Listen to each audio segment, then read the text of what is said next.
I remember the time they had their first baptism in this church. It's like they have a pool in the front of the church, and they actually dunk the people, you know, right in the and I never saw that before, and it was like wild. I had to actually check my skin color to see if I went over Jordan, man.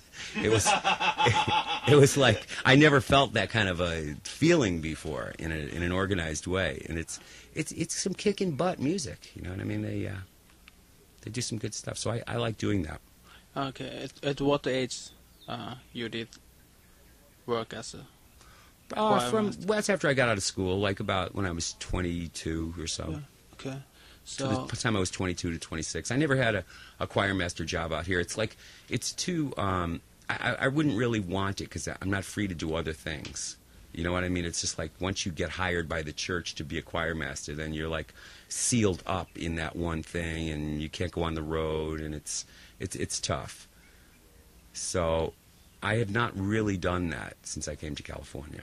what is the main lesson it gave to you? Well, a lesson, I was thinking in terms of something else, but Okay. the lesson that it gave me was that I was able to use all of the information, the data that I had accrued through college and my own inspiration, and create something to and you know, another great thing about when you blow in church is that it's like a concert. People are really listening, you know what I mean? It's not like a club, and it's like a sort of a reverence, even though sometimes I get a little pissed off that some dude has to tell me how to live my life, you know what I mean? A minister has to like administer his crap to you. I mean, sometimes they say something good, but a lot of times it bugs me because I don't like somebody telling me I have to be this way, obviously. So how was the audition for Frank's band? Ooh, it was at wild. that point? It was totally wild. The first thing I remember walking into the pad was Frank was not a drinking man. Frank didn't do drugs or drink. But the first thing I remember, and it made a big impression on me, were all these little airline bottles of Johnny Walker Red. And I'm saying, wow, he's a drinking dude. You know? and I remember him taking a sip of this, and like, I would wait for him to swallow it. He'd just hold it, and I said, wow, I never saw anybody drink like that. Later on, I realized that Frank occasionally would get a toothache, and he would just hold it on his gum. Do you know what I mean? Yeah. But that was the first impression that I had. I saw all these little airplane bottles. I was saying to myself, why didn't he just buy a jug? You know? But then we started the audition, and it was quite difficult. Really, really difficult. I think he made it extra special hard for me because he already had a keyboard player hired. He had already hired Peter a week before. So the first part of it was riff recognition. He would play something on a record for me, and he said, you got that? That's A. Okay, here's B. Okay, play A twice, B once. Okay, here's C. Okay, I want you to play C, then B twice, then C again, then A 4 times. And these were not like, you know, Mary Had a Little Lamb licks. This was like Enter the Demon. You know? And I started, you know, my heart starts pounding. I did halfway decent on it. It wasn't anything great, but it wasn't, you know, wasn't that bad, but I didn't feel that good about it either. Anyway, the next thing, if I remember correctly, was this is a very special part of the audition to me, that the song that came to be Sinister Footwear, the front 32 measures of it were just written. I remember looking at that page and seeing 3 or 4 measures to the end of that page not done yet. Yeah. And he had, on top of it, was called Slowly. And I said, geez, that looks like a very interesting piece. He says, yeah, play it. I said, oh, okay. So he says, no, don't play it from the top. Play it from right here. The part that goes, you know,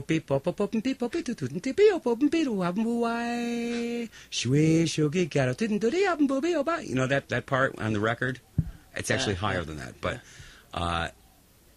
that gave me such a problem because I hadn't seen figures like that since I was in college.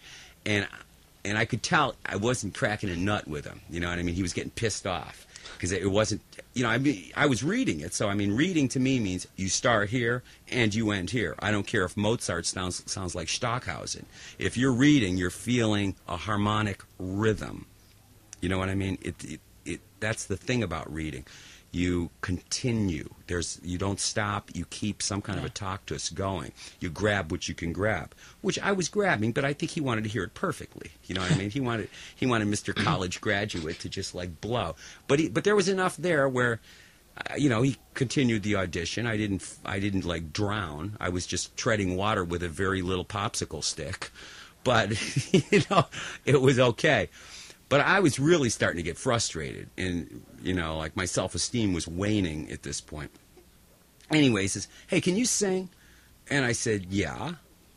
And he said, "Well, sing a song for me." And I was so frustrated. I said to Frank,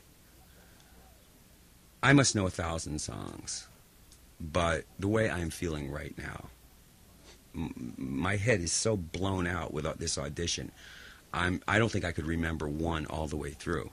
He says, "What are you going to do?" Sport. I says, "Well, how's this sound, man? I think I'm just going to create something on the spot and sing for you and just, like, go for a stream of consciousness." He looked at me and, he looked at me deep, and he said, "That's like the first good thing you've done all day long. Go for it, sport." And it was just like he was challenging me, so it gave me a nut, and I just took off, man. All of the frustration I had felt in the audition just kind of just blew. And when I finished, I think I've said this in other interviews, but the last thing I do remember ending up was from The Wizard of Oz, that one, bzz, bzz, bzz, chirp, chirp, chirp, and a couple of la-di-das.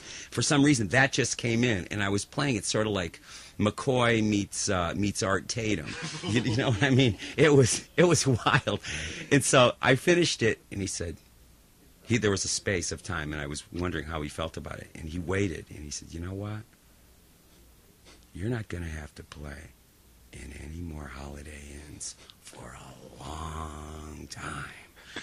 That was great! And he puts his arm around me, and he says, "I never heard anything like that." And he started spewing, And he went up and he says, "Do it again, and I'm going to go up and get my wife. I want you to do this exactly again." I said, "Frank, that'll never happen again the way it just happened." He says, "I know, but you can approximate it, right?" I says, "Of course, man. I could do this all day long. I love doing this shit."